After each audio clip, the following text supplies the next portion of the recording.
So good morning, everyone, and hopefully you're dry and enjoying the World Dairy Expo this week. My name's Michael Hurst, and I'm with CMEX, and we're happy to sponsor this seminar this morning on improved genomic selection for health and other traits. Dr. Paul VanRaden is a long-tenured and extremely well-respected geneticist with the USDA. And when we got this opportunity to help sponsor this event, we could think of fewer seminars that we'd be more honored to sponsor than this one. This has obviously been a hot topic in terms of genetic selection for quite some time in an area that CMEX has been committed to from an internal research standpoint as well. So I'm not one to stand up here and take much of your time other than to say thank you for your time today. And looking forward to what Dr. VanRaden has to say. So with no further ado, all yours. All right, thank you, Michael, and thank you to the Expo for this chance to present some of the research we've been working on. So first I should begin with my co-authors. A lot of the new material is from the 6 new health traits, and Kristen Gaddis did most of the research on that. And then my co-worker John Cole also does a lot of research on implementing new traits and including those in the net merit function.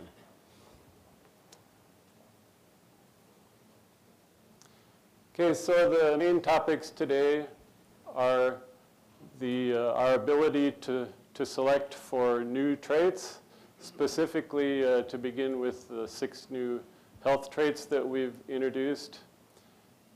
As very recently in August, into the Net Merit Index, they had been first published as standalone traits in April. And a lot of the talk is about how to estimate the economic values of those traits. Because as we include more and more traits in our selection, it gets more and more difficult for you to just decide, well, which direction to go and which traits are the most important. And we try to do that with math to figure that out. And then toward the end of the talk will be some discussion of future traits. Specifically, age of first calving is an easy one to add. And then feed intake data, which is a lot more expensive, and we don't have as much of that, but it seems promising for the future.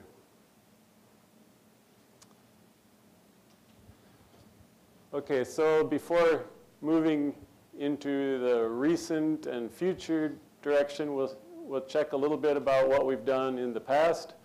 And of course, for many years, the selection was geared just toward higher milk and fat production, and then protein production beginning in the 70s. In 1994, we added productive life, or longevity, and somatic cell score. Happy to see George Shook in the room here. He was very instrumental in making somatic cell score as a new trait at that time, and probably happy to see clinical mastitis replacing some of that emphasis now. And then in 2000, we included the type traits directly into net merit, the body weight composite, but with a negative emphasis, with the feed efficiency should be better with smaller cows, but then the udders need to be higher. And in 2003, we added both daughter pregnancy rate and calving ability, calving ease, and stillbirth. And then more recently, we added heifer conception rate, cow conception rate, and cow livability. That was a big term there. And in 2018, this most recent change was with the new health traits, which were calling these health dollars as the combined value of the 6, but there's, you'll see that each of the 6 traits individually.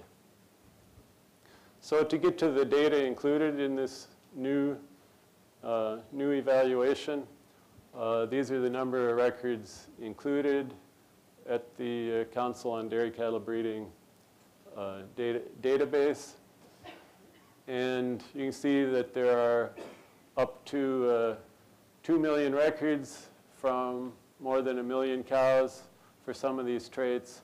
And then say only about 10% of those cows are coded as having mastitis, and the other cows are coded as free of mastitis, or they're assumed to be free of mastitis. And so the incidence there, you can see that some of these traits have low incidence, and therefore it's harder to analyze those. And the primary ones here, mastitis and metritis, in terms of incidence. The edits, then, are we require a minimum herd level of reporting. If you don't send in saying that cows in your herd have mastitis, then that herd data is not usable until we have a certain incidence rate. And some of the events must occur within the correct stage of lactation, such as the retained placenta. Holstein cows have to have an acceptable ID and an acceptable an acceptable sire ID also in order to be used, and that was the case in those counts. And we use lactations 1 through 5. That's the same rule as we use for all the other traits such as milk, fat, and protein. And the DHI system accepts the data from many on-farm computers and different recording systems and translate those codes all into a common system so that we can use the data nationally.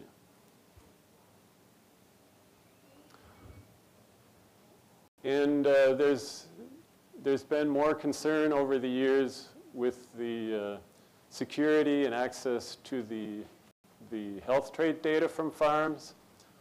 And so we do not actually even store the raw data at USDA. It is maintained at CDCB, and they do not release that to third parties because there are some farmers were concerned about this data becoming too public. And also, they do not release herd-based statistics. So the data is used just to calculate PTAs, and that is the main use for the data. And we hope that more people will begin contributing, because we only have about 10% of the records for health traits as we do for milk, fat, and protein. So a little bit more about the genetics of these traits. You can see that the highest heritable traits are also the ones that had the highest incidence. But still, those are pretty low heritabilities compared to other traits that have 20 or 30% heritability. And that's why we need a lot more records to get good, accurate predictions. The repeatability measures how consistently are the cows across different lactations. And the low repeatability means that different cows are getting mastitis it's not the same cow getting mastitis each lactation. It's a little more random, and that means that additional records on the same cow are very helpful. So the data that we get, we put it through very similar equations that are used for all the other traits. And those, what we call here traditional reliability is from just using the pedigrees like we used to do before genomics. It's based on the parent information and the daughter information. And those you can see even for proven bulls. These are bulls that AI companies would be marketing based on daughter records, the reliability is still fairly low for these new health traits. Genomics improves that quite a bit by sharing the information on animals that have the same DNA in common. And for the young bulls, or young animals in general, the pedigree reliability would be very low. And that's why we didn't attempt to select on these traits before. We just did not have enough records, low heritability. But combining all this information with genomics really adds a lot of predictive ability that we did not have before. And so now we can get around 50% reliability for those traits, which is not nearly as high as some of the other traits, but 50% reliability is a lot more information than ignoring the trait. And that's the motivation for why we keep adding more of these new traits.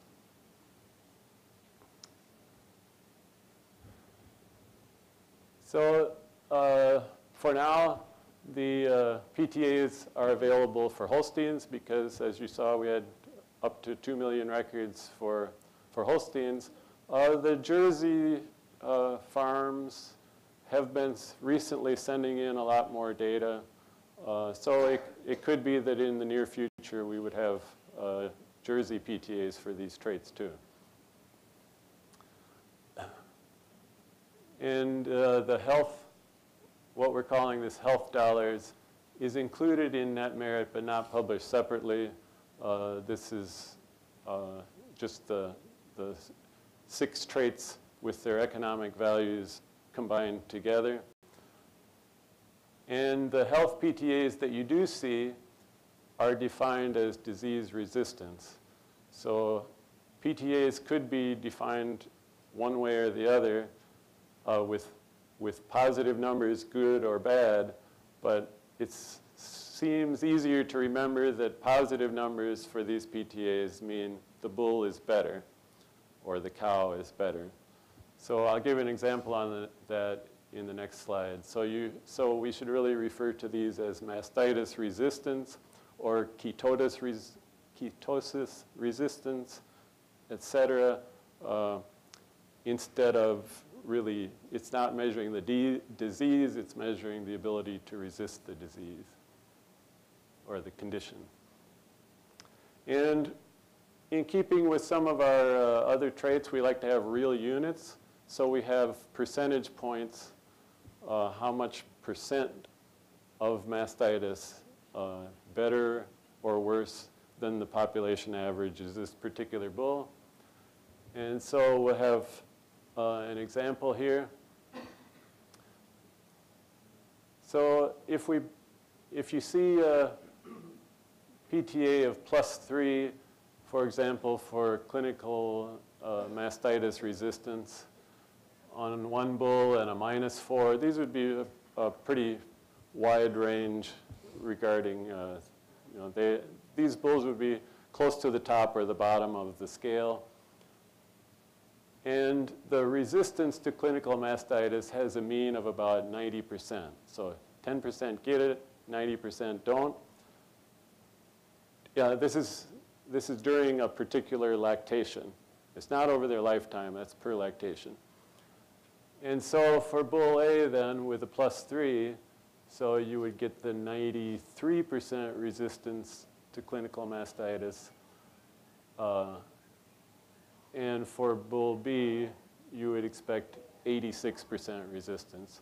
So you can see these are meaningful differences among bulls and worth including in our selection.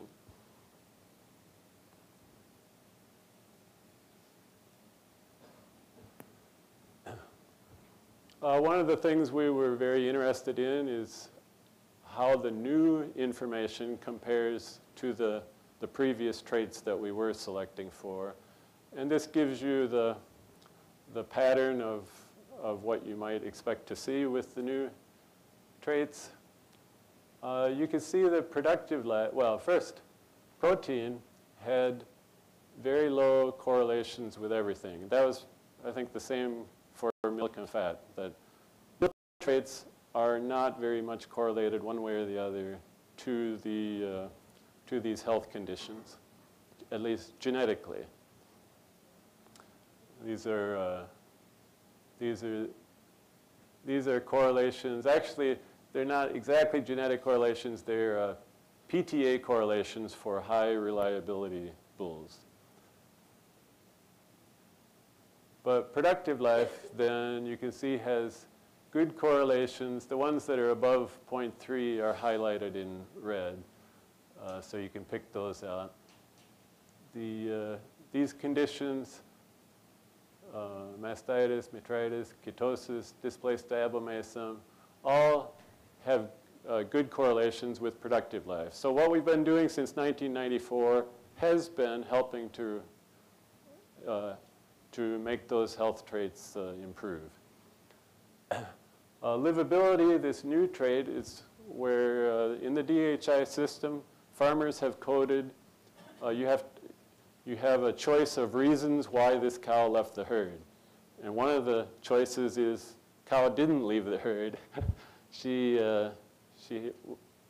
died and had to be disposed. And that's much more costly because then you don't get the beef income that you would have with the cows that are culled. And the livability happened to have a very high correlation with displaced abomasum. That may be saying that if those cows are not detected quickly enough, they may actually die of that condition. And somatic cell score, not too surprisingly, had a very high correlation with mastitis. This is something probably researchers knew in the 1980s. Would that be correct? George says that's correct. That was probably mainly the reason to introduce somatic cell score as a trait, and it's been very effective for many years. Daughter pregnancy rate, a little bit surprising to me, had the highest correlation with ketosis. I guess cows that are having ketosis are resulting from that not very good at fertility. And metritis was also a fairly strong correlation there. And then for the fertility traits, cow conception rate has a fairly strong correlation also to ketosis and metritis.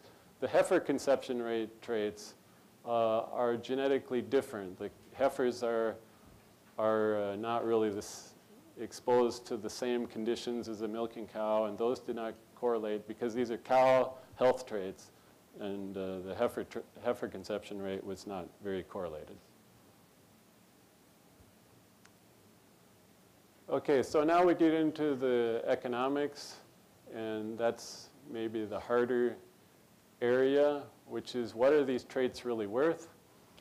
And one thing we've noticed over the years, when you add new traits, you have to avoid double counting the same expenses, assigning them to one trait and the next trait at the same time. And so the direct new expenses associated with these health conditions were taken from price surveys, and these were based on veterinary replies, herd managers and consultants saying, here's what we believe it costs for labor and the drug treatments and all the direct costs associated with each of these conditions. And so here I have them listed there, including the farm labor, and also discarded milk. If you have to withhold milk for a few days, that was included in these direct costs. But the economic values for these new traits do not include the costs already accounted for by these other traits. If the cow loses production, that's already accounted for in the sire's PTA for production, et cetera, for fertility, longevity. So that's, I'll give some more examples of that in a few slides.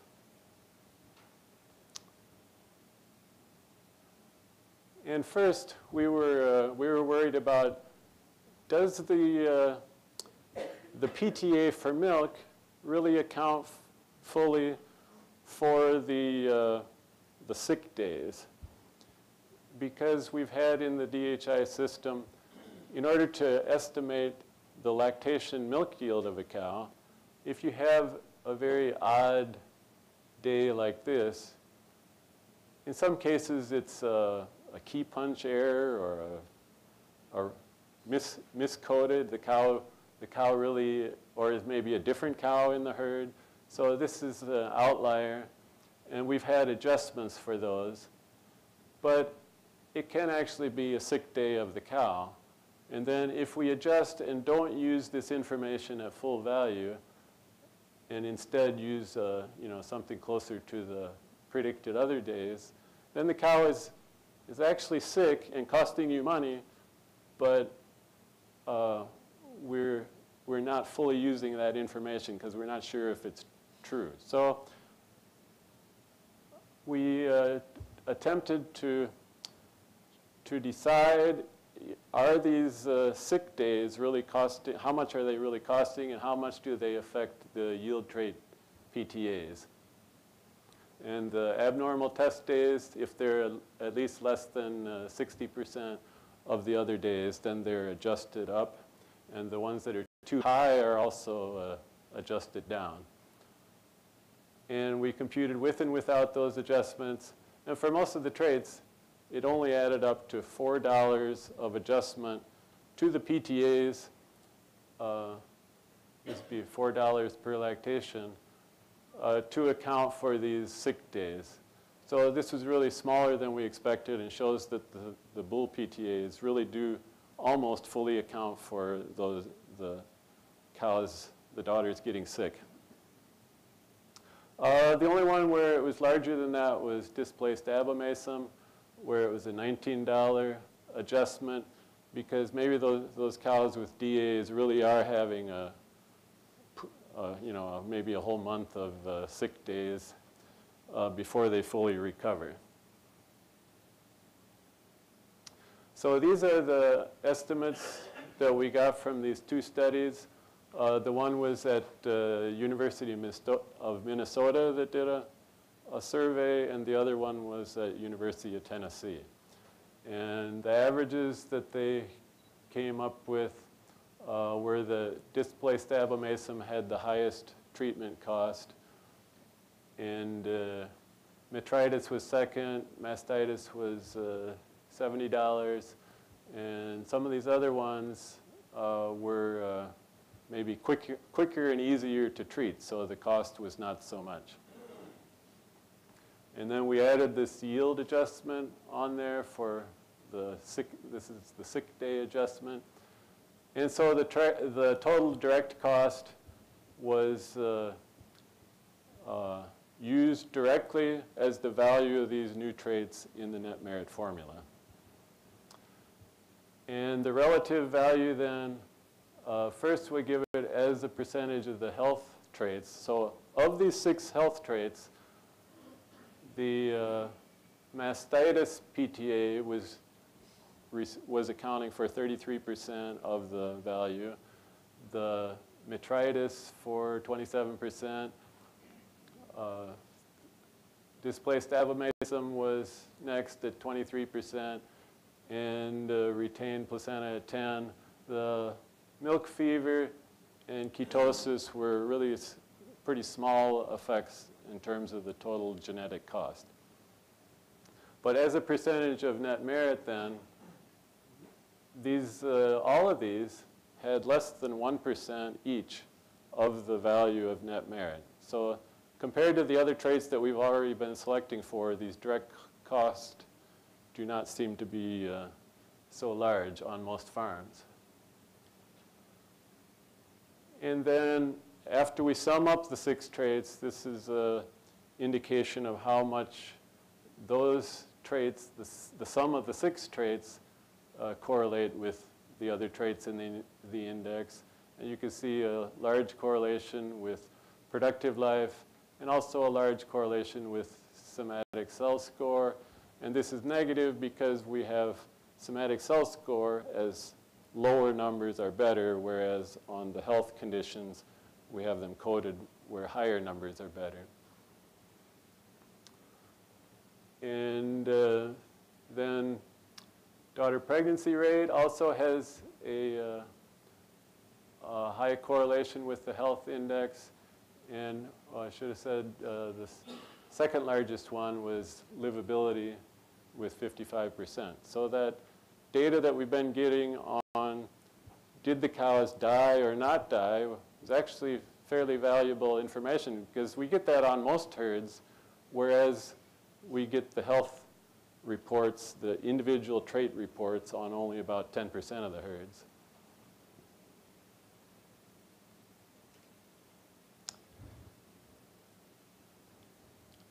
All right, so regarding the net merit revision then, by putting in mastitis as a new trait, then we reduced the emphasis on somatic cell score, because those two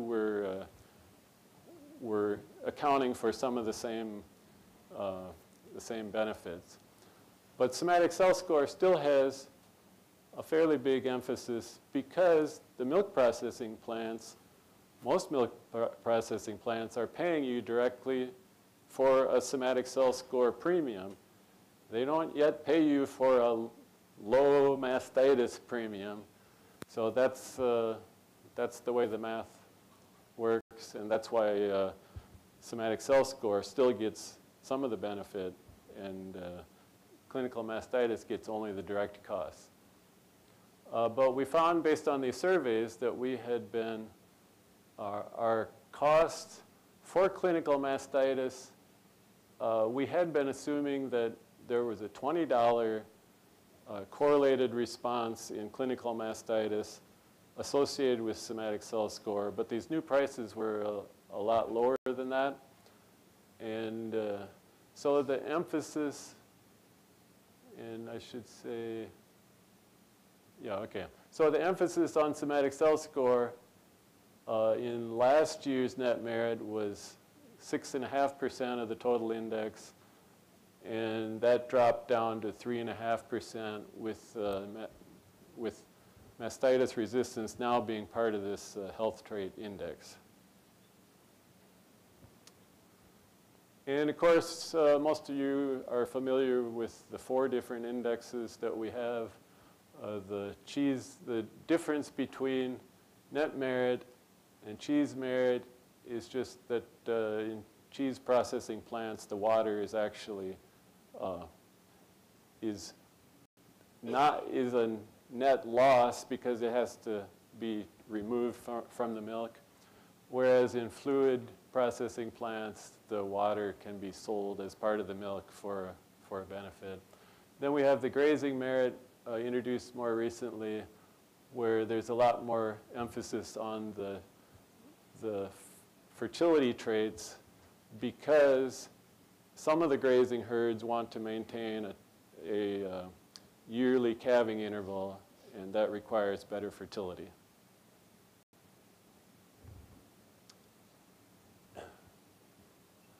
So we do have a few additional statistical tools we want to apply to the new health trait evaluations. This is fairly technical, but just adjusting for unequal variance, because herds that have different lactations, if the incidence differs, the variation of the cows within those herds also differs, and we can account for that statistically. And we would also like to do multi-trait evaluation. You've seen that the correlations between the new traits and the previous traits that have been recorded for decades are fairly high. If we can mix all that information together, we should be able to come up with a higher total reliability than just analyzing the new traits on their own.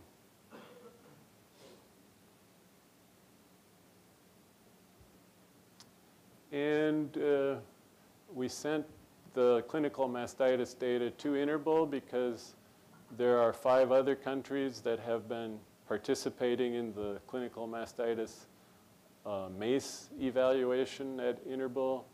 And so we just got the results back in the last couple days, and we've been looking at that. You can see these are the countries that are also sending their clinical mastitis. This also Denmark, Finland, and Sweden. And I can't say a lot about it because we haven't really looked at the data that came back yet. But we hope to include that foreign data to help improve the reliability of the predictions in the US. And the genetic correlations of our domestic somatic cell score with these foreign mastitis PTAs is actually pretty high and indicates that even in those countries that had been measuring mastitis before, our somatic cell score was predicting them fairly well. And as far as the other 5 health traits, currently there are no international evaluations for metritis and displaced abomasum, but maybe there will be in the future.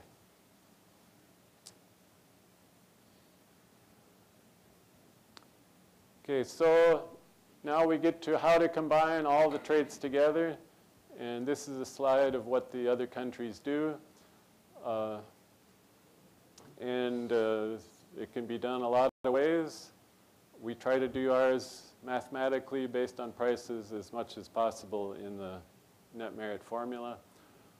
And it's not always the most colorful index which is the best. So, I mean, to choose an index because it's more colorful, I wouldn't advise that. You want to know which one is really going to make the most money in the next generation. At least I think most of you are interested in that.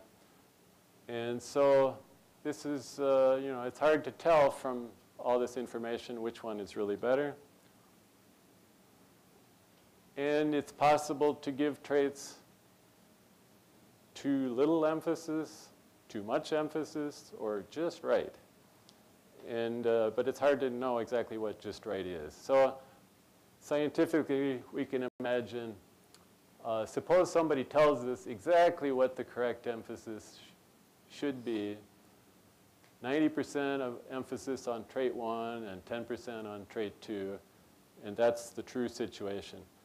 But the best forecast of what's actually going to happen. So index A uses those weights, 90 and 10. But index B says, well, I'm just going to use trait 1 and ignore trait 2, 100, 0. Index C says, well, I really believe in this new trait. I'm going to give it twice as much emphasis, 80, 20. And index D says, well, I really want to improve this new trait. We'll give it 3 times as much emphasis. And so if the true situation is 90-10, then 100% of the possible progress comes from index A with the correct weights. And with no emphasis in index B, you're still making very good progress because you still make a lot of progress for the most important trait and not any progress for the one that's less important. So you lose and you make 99.4% of the total progress that you could have made. If you give this trait twice the emphasis that it should have, you actually end up making a little bit less progress, 99.1, because you are making more progress for this other trait, but you're sacrificing more progress for the trait that really is more valuable. And that continues down to the 70-30, then it's 95.7% of the progress. But you can see that these indexes really, they don't, with this kind of weighting, they don't make that much difference in terms of the total progress. As long as you have the main traits included, you get a little bit too much emphasis or too little emphasis on the other traits. You'll sacrifice some progress, but not a lot.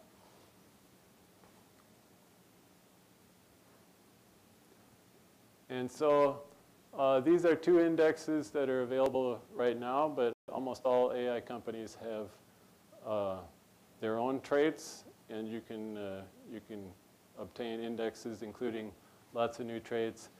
And so the math that I've shown in the net merit formula gives these new health traits only this 2.3% total amount of emphasis. And the other index shown here gives like 10 times that much emphasis. And so you could expect to make more progress for these traits, but obviously then you're going to sacrifice progress for the other traits that get less weight. And that's a decision you have to make. And we tried to give you the tools that make the most money possible given the current prices of the inputs and outputs. So you've seen a graph similar to this before, but now here's how much extra progress do we expect from these revisions. And you can see that as we've added more and more traits into our index, the net merit index, the additional progress from each step is less than before, and only 0.6% extra progress from these 6 new health traits. There was an ad claiming 21.5% extra progress from 6 new health traits. But according to the math I just showed, if you put too much emphasis, you actually result in lower total progress because you're putting extra emphasis on traits that have lower value.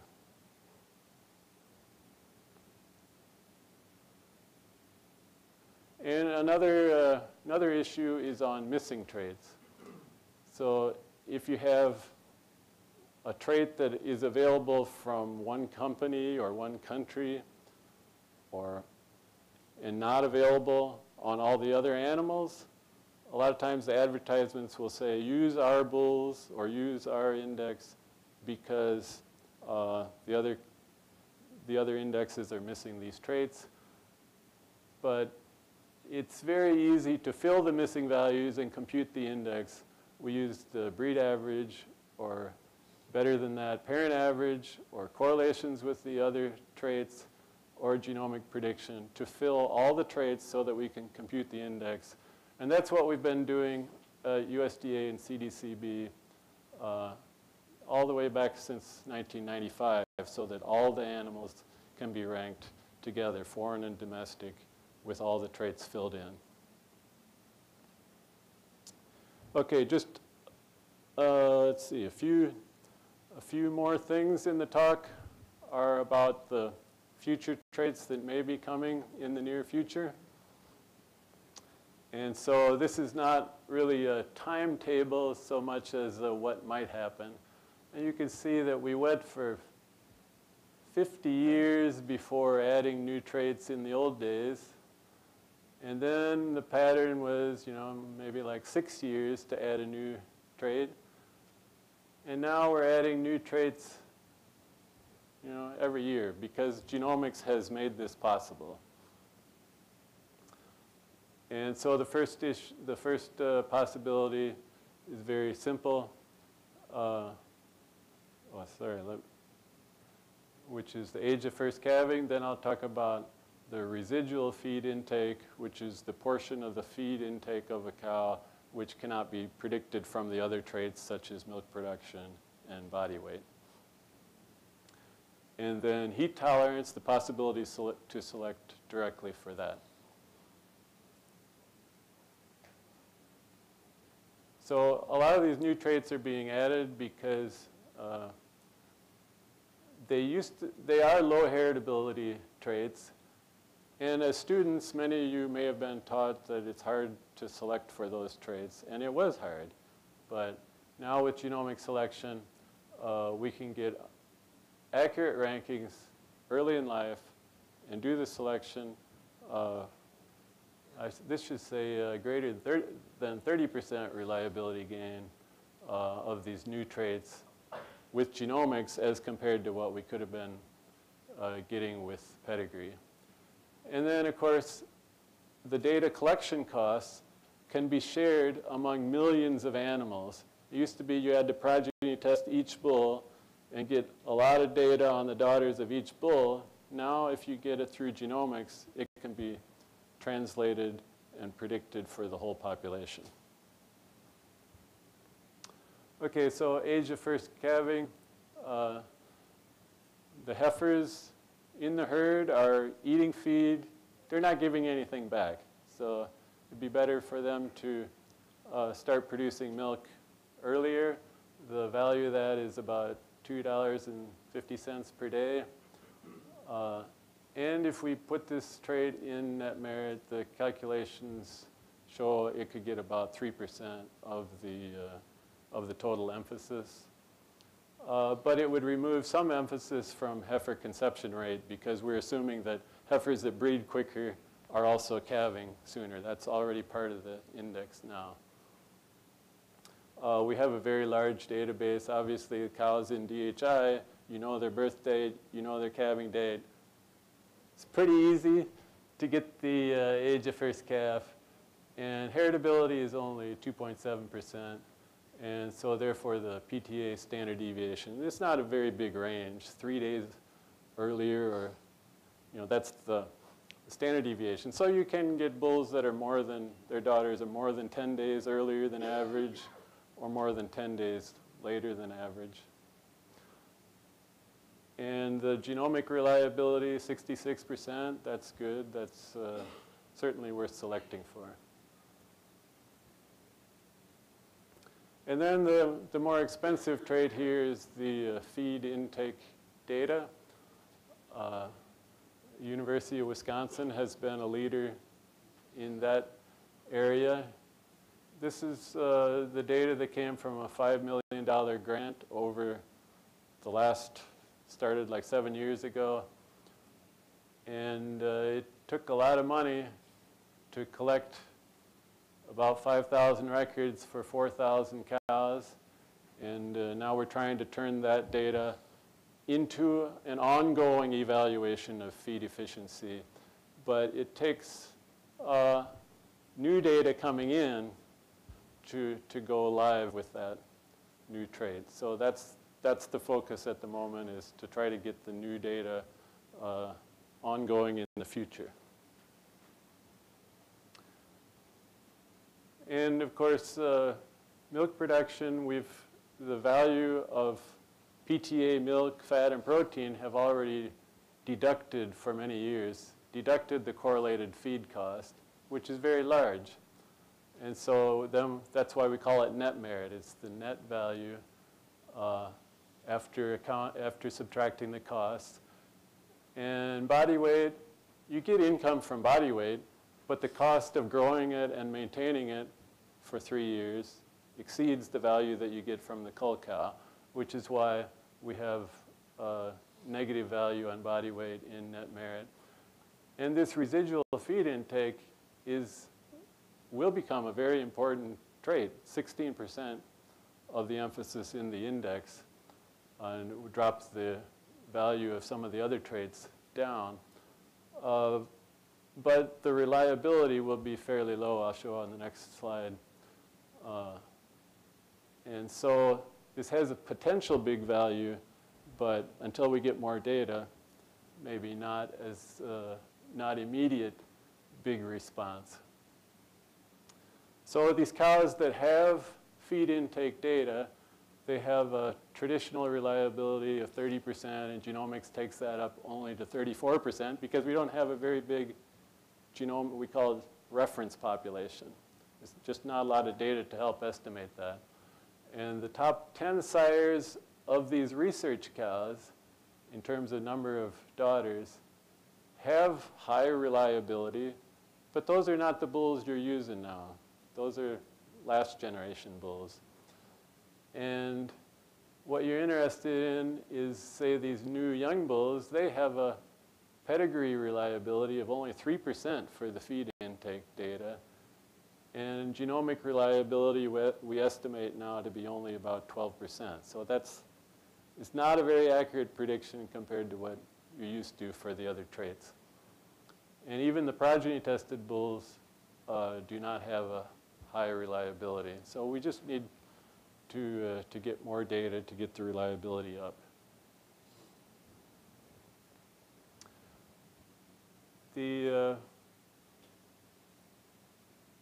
Okay, so I think I may have said most of that, and it may take either more research herds or international cooperation that we're working on to get more data for the feed intake trait. Okay, I think this is about the last thing is heat tolerance. You can imagine that bulls, their daughters may rank differently when used in Wisconsin versus used in Florida. So bull A may be better in one state, and the other bull may be better in the other state. So we used 79 million lactations to estimate these.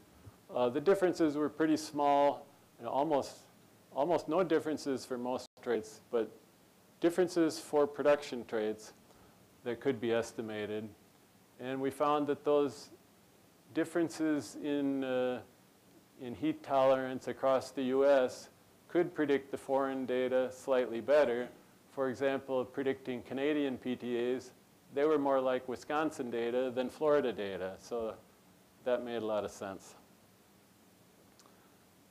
And so the data, this can be taken from the data we already have, so it won't cost any more to do.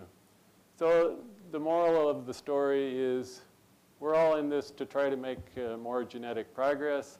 And you can see that for the total progress, these AI bulls have gotten a lot better now than in the old days. The cows are starting to pick up because of the use of these better bulls. And in conclusion then, genomic selection is a very successful tool for previously recorded traits with large databases and gives accurate selection for even the new traits with less data. And selection index should avoid double counting costs. And we've attempted to do that very much in our index to give you the tools that you can trust for ranking the animals and the bulls for the optimum profit in your herd. And these genetic gains are cumulative, and the progress that we make is permanent. That's a nice feeling. So I should thank the taxpayers for the funding for this USDA research, CDCB for the data, and the suppliers of data, and also a grant for feed intake data. And with that, I'll take questions. Yes, so if you have a question, just, yep. So as he has questions, we've got a little bit of time here, so I'll pass the mic around. What's the correlation between Metritis and retained placentas? I was surprised those weren't combined together, but they were separate. Yeah, we have had that question before. Is there really enough difference?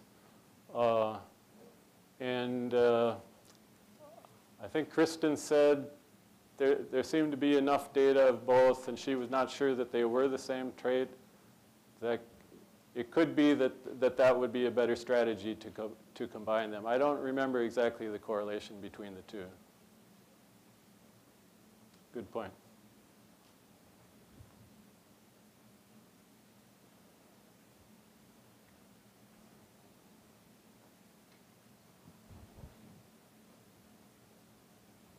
Were there any other type traits you looked at as correlated to the health traits? Like, did you look at dairy composite at all? Or were you just mainly at the body weight and udder and feet and legs? Yeah, historically, you're right, the dairy form has been viewed as a good indicator trait for a lot of the health conditions. And let's see, now the dairy form has become part of the body weight composite. And so it's in there a little bit, but that direct question, yeah, I don't think we've computed the each individual health trait with those traits like dairy farm, but I think that would be interesting to do, yeah.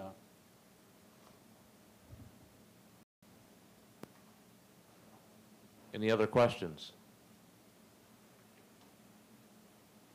Well, if not, thanks again to Dr. VanRaden for the time today, and thank you for everybody for taking your time out of the day and coming and listening. So we appreciate it. Thank you.